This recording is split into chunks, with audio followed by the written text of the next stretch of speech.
Alright guys, I'm here with an official NBA 2K26 review. We're gonna make this short and sweet. What's the good, what's the bad about this new 2K, what's changed, and if you should buy it. Alright, starting out, I play a lot of Mycareer, mostly rec ball. I just want to say I'm having a great time playing this year's 2K. Before we start, don't forget to like, subscribe, and hit the bell for more content on 2K, alright?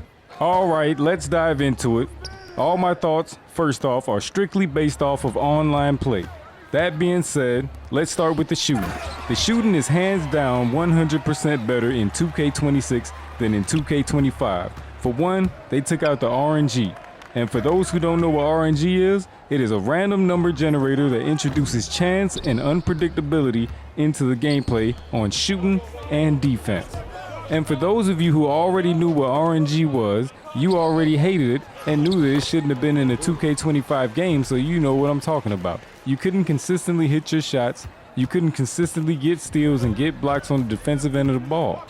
Now, with that being said, in 2K26 you can now time your shots with no RNG to worry about, and you're more likely to hit more of your shots consistently. From PGs to centers, everyone can shoot, and you can time your shots in this game. You can go 100% from the field if you time your shots right.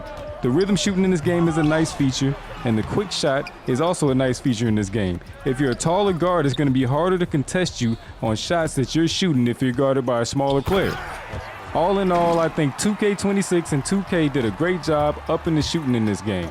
I give the shooting for this game an A-. Now let's move on to the dribbling. The ball handling in this game is insane. It's almost unguardable no matter how good a defender you are. The dribbling in this game is smooth, and the Curry slide is OP. No matter if you're a small guard, a big guard, or a center, everybody in this game should be able to dribble, especially after you get your cap breakers. When you get your cap breakers, if you're a dribbling sweat, you're going to have fun with this year's 2K. Now we have to keep an eye on that, because that being said, in this game, offense is power in this game. The offense will win a lot of times over the defense, but we'll get into that. But for dribbling in this game, I give it an A+. Now let's breeze on into the finishing in this game. Finishing in this game is so ungodly. For the slashers and the finishing demigods, you'll rarely get contested at the rim in this game. And then you add the ball handling and the cap breakers, finishing is super OP. The contact dunking in this game is insane. Once you max your badges out and then you get your cap breakers, it's insane. You'll rarely get contested. I'm giving finishing in this game a B+, because we've got to get more contests on those slashers and finishers. Oh, and you also have to time your layups and contact dunks. But if you're not good with that, don't worry, you can take that feature off. Now let's move into passing in this game. I rarely ever make a PG, so I have decent passing on all my builds. So I've noticed builds with great passing, and they get those passes through so quick. Hands down, passing is night and day difference in this game. In order to steal a pass in this game, you'll have to really be ahead of the PG in order to anticipate his passes. So passing in this game gets an A for me. Now let's move on to my favorite part. The part that I put on all my builds is defense. Defense in this game is so unforgiving that it makes me a little sad. The wrong steal attempt or the wrong block attempt is so unforgiving that it may take you out of the whole play.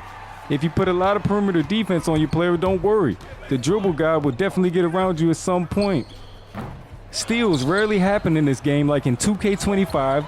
Blocks don't happen as often either. We've got to watch to see if they put a patch out, because so far, this is the only downside of this game. This game is an offensive-driven game. It's about 75% offense and 25% defense. It's going to be a bad day for defenders in 2K if they don't buff the defense just a smidge in this game. Not too much. We don't need much, just a little bit. So for defense, I'm giving this a C+, because they have to give us some kind of defense in this game, or the dribble demigods are going to go crazy. So with all that being said, is this game worth buying? Absolutely. I've had more fun in 2K26 than all the previous 2Ks dating back to 2K21. All right, give it a try. Let me know what you think. Until next time, guys, don't forget to like, subscribe, and hit that bell for more content, all right?